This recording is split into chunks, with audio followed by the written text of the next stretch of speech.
Hello everyone, कैसे हैं आप सब। उम्मीद करता हूँ कि सभी लोग अच्छे होंगे। नहीं सर, कुछ अच्छा नहीं चल रहा है। टेम बहुत ख़राब चल रहा है। तो टेम आपका या मेरा इसलिए ख़राब चल रहा है क्योंकि हम दोनों का है बोर्ड का एग्ज़ाम। मेरा भी आईएससी है और इस बार आईसीएससी ने कर दिया है पेपर टफ। पेपर हो गया है इस बार टफ। ऐसा ऐसा क्वेश्चन दे रहा है, लग रहा है कि बच्चों के साथ वो खिलवाड़ कर रहा है। हम लोगों के साथ आईसीएससी खेल रहा है भाई।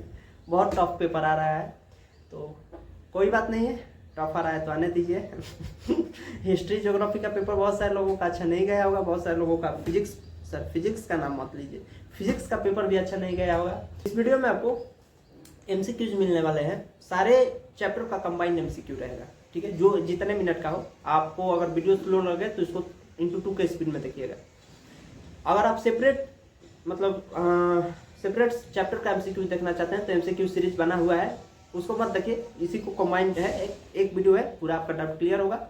इसमें आपको पेयरिंग वाले क्वेश्चन मिलेंगे जो कि 2 सालों से आईसीएससी ने इंट्रोड्यूस किया है। पेयरिंग वाले क्वेश्चन आपको, कुछ ग्राफ्स वाले क्वेश्चन मिलेंगे और आपको कुछ ट्रू फॉल्स वाले क्वेश्चन मिलेंगे। तो इतना इनफ होगा एमसीक्यूज के लिए, तो इतना कर लीजिए। और उसके बाद ये देखो भाई, इतना एमसीक्यूज कर लीजिए, उसके बाद आप कहीं से एमसीक्यूज देखिए, ये फीलिंग नहीं मिलेगा। बहुत इंपॉर्टेंट एमसीक्यूज लेकर आए हैं, ये नहीं कि कुछ भी लिख कर ला दिए, ऐसा बात नहीं है, ठीक है। इसके बाद आप कहीं भी देखिएगा, आपको मजा आएगा, ठीक है। तो चलिए वीडियो को स्टार्ट करें। वीडियो स्लो लगेगा तो उसको इंटू 2 के स्पीड में देख लीजिएगा। चलिए वीडियो को स्टार्ट करते हैं। चलिए शुरू करें। देखिए जो फर्स्ट क्वेश्चन है उसी को हम लोग बोलते हैं पेयरिंग क्वेश्चन। इसको क्या बोलते हैं? Pairing question. एक आपको गिवन रहेगा, दूसरा आपको ब्लैंक्स रहेगा, 4 ऑप्शन रहेगा, उसमें से एक चूज करके उसमें भरना है। तो फर्स्ट क्वेश्चन कह रहा है कि study the relationship in the first pair of words and complete the second pair. Income tax क्या है? डायरेक्ट टैक्स है कि इनकम इनडायरेक्ट टैक्स है? डायरेक्ट टैक्स है। तो आपको बताना है कि इनडायरेक्ट टैक्स इसमें से कौन सा है। जो सही होगा आपको इस ब्लैंक्स में भरना है। ये हो गया पेयरिंग क्वेश्चन। तो देखिए बहुत पहले आपको एक ट्रिक बताए थे, अगर भूल गए होंगे तो फिर मैं यहाँ पर लिख कर लाया हूँ। इनडायरेक्ट टैक्स को याद रखने के लिए आप एक वर्ड याद रखिए, एक्सक्यूज मी। क्या याद रखेंगे? Excuse me. ई एक्स से हो जाएगा एक्सरसाइज टैक्स, सॉरी, ई एक्स से हो जाएगा एक्सरसाइज टैक्स, सी यू से होगा कस्टम टैक्स, ए सी से होगा सर्विस टैक्स, एम से होगा मार्केट टैक्स और ई से होगा इंटरटेनमेंट टैक्स। ये जो है वो क्या है? इनडायरेक्ट टैक्स है हमारा। क्या वर्ड याद रखेंगे? Excuse me. Excuse me. E X से हो गया एक्सरसाइज टैक्स, सी यू से हो गया कस्टम टैक्स, ए सी से हो गया service tax, M stand for market tax and E stand for entertainment tax. तो यहाँ पर क्या पूछा है? Indirect tax. तो क्या होगा इसमें से इनडायरेक्ट टैक्स? बताइए। हो गया बी, इंटरटेनमेंट टैक्स, ठीक है। अच्छा, अगर डायरेक्ट टैक्स को याद रखना है तो इसके लिए आपको एक वाक्य याद रखना है, इनको प्रॉब्लम वेल्थ से है। इनको प्रॉब्लम वेल्थ से है। इन मतलब इनकम टैक्स, को मतलब कॉरपोरेट टैक्स, प्रो मतलब प्रॉपर्टी टैक्स, वेल्थ मतलब वेल्थ टैक्स। समझ गए? ट्रिक समझ में आया? Excuse me for indirect tax, excuse me याद रखिएगा इनडायरेक्ट टैक्स के लिए, और डायरेक्ट टैक्स के लिए इनको प्रॉब्लम वेल्थ से है। इसको पकड़ लीजिए, ऐसा क्वेश्चन आपको इस पीडीएफ में आगे भी मिलेगा। आगे बढ़े, चलिए आगे बढ़ते हैं।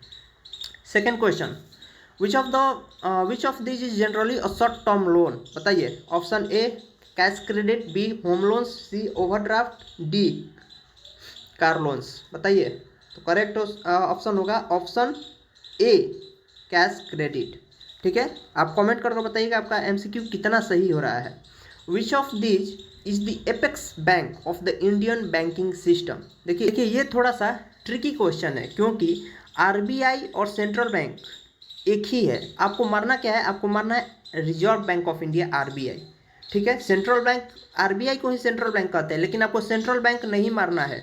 जब ऑप्शन में आरबीआई नहीं देगा तब आपको सेंट्रल बैंक मारना है, ठीक है। तो इसका करेक्ट आंसर होगा RBI. Next 4, a compulsory payment by the citizen of the country to the government without any expectation of corresponding benefit for such payments, this define। बताइए। करेक्ट ऑप्शन होगा ए, tax. आगे बढ़े। A market where homogeneous products are sold with no control over price by an individual firm or by a buyer। क्या होगा? Correct answer B, perfectly competitive market। Next, observe the relationship of the first pair of word and complete the second pair, single buyer in the market, single seller in the market. तो single seller in the market आपको दे दिया है monopoly. आपको बताना कि जब single buyer market में हो तब यहाँ पर क्या होगा, बताइए। Right option option C, option C monopsony, monopsony. ठीक है, कंफ्यूज नहीं है, यहाँ पर मोनोपोली है, यहाँ पर मोनोप्सोनी है। Next, saving is essential for capital formation, true और फॉल्स? यस भैया ट्रू, 7 का A true.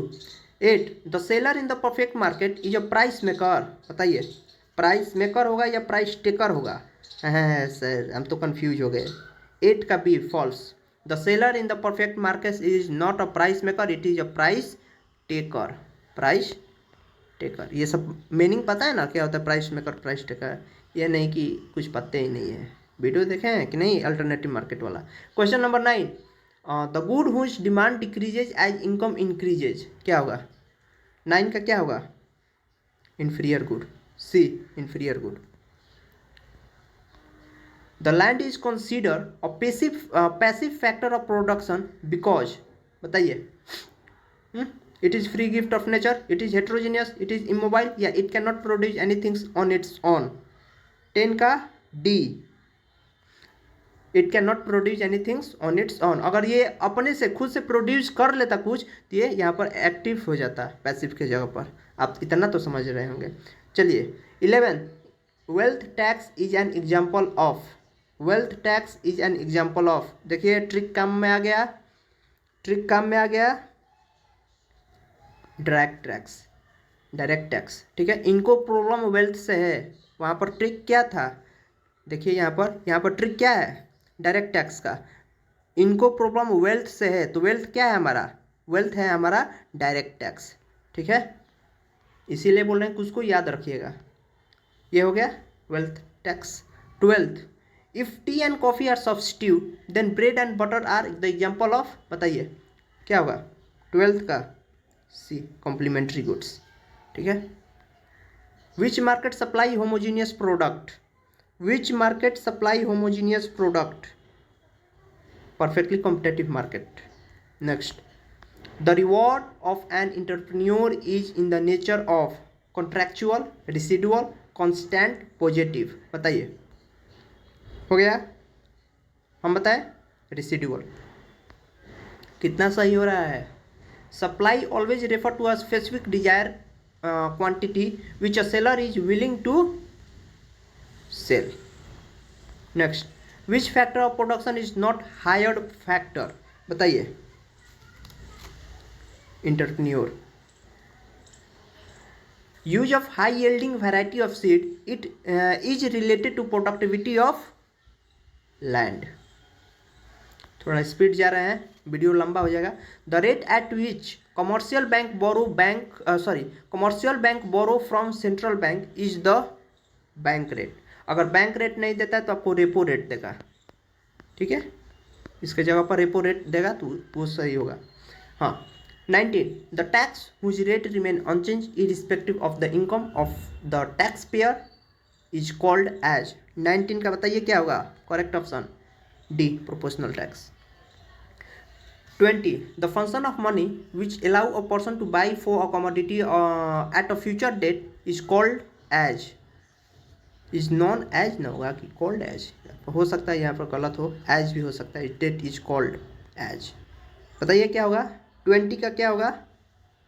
Standard of deferred payment, future use के लिए। हाँ 21, विच आर ओहो यहाँ पर 1 है भाई, यहाँ पर 1 है, सॉरी यहाँ पर 1 लिखा है ONE। ठीक है, बताइए which one is the exceptional to the law of supply? 21 का बी राइट ऑप्शन होगा एंशिएंट क्वाइंस। आगे बढ़े, which of the flowing is disadvantage of division of labour, बताइए। Monotony of work, option B.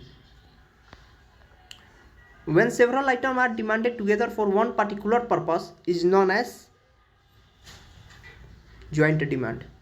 Direct demand is also known as, बोलो बोलो बोलो, autonomous demand. कितना सही हो रहा है? Hyper inflation is also known as, बताइए, बी, गैलोपिंग इन्फ्लेशन।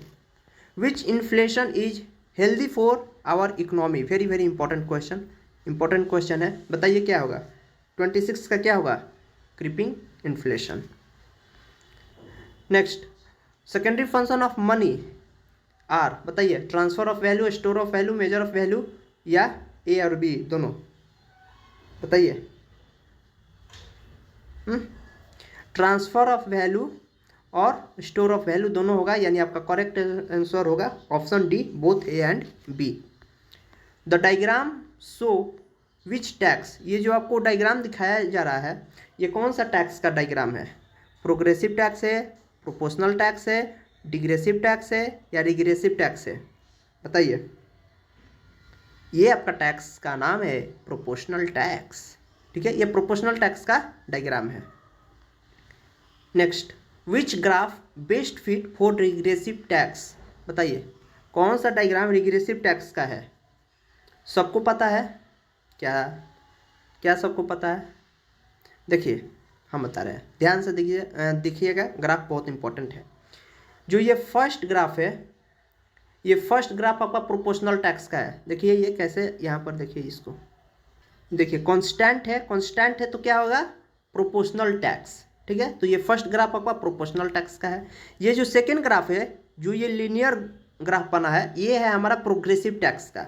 याद रखिएगा, जब लीनियर ग्राफ बना कर दे और पूछे कि किसका ग्राफ है, तो प्रोग्रेसिव टैक्स का। ये जो है ये रिग्रेसिव टैक्स का है, निगेटिव वाला, ये ऐसे जो बना है ये क्या है? रिग्रेसिव टैक्स का है। और ये जो लास्ट वाला है, लास्ट वाला, ये डिग्रेसिव टैक्स का है। तो क्वेश्चन क्या पूछा है कि डिग्रेसिव टैक्स का आपको बताना है, तो ऑप्शन सी हो जाएगा, ठीक है। आगे बढ़े, next, last, graph for demand schedule. तो ये ग्राफ याद रखिएगा, ये डिमांड शेड्यूल का ग्राफ है। देखिए एमसीक्यू में आपको ग्राफ बहुत कम चांस है पूछना है कि आपसे एमसीक्यू में ग्राफ पूछे, लेकिन इसको याद रखिएगा। और ऊपर जो ये ग्राफ है इसको याद रखिएगा, ठीक है। तो आई होप कि आपको वीडियो अच्छा लगा होगा। तो कमेंट कीजिए और बताइए कि आपका एमसीक्यू कितना सही हुआ। पढ़ाई करते रहिए। ऑल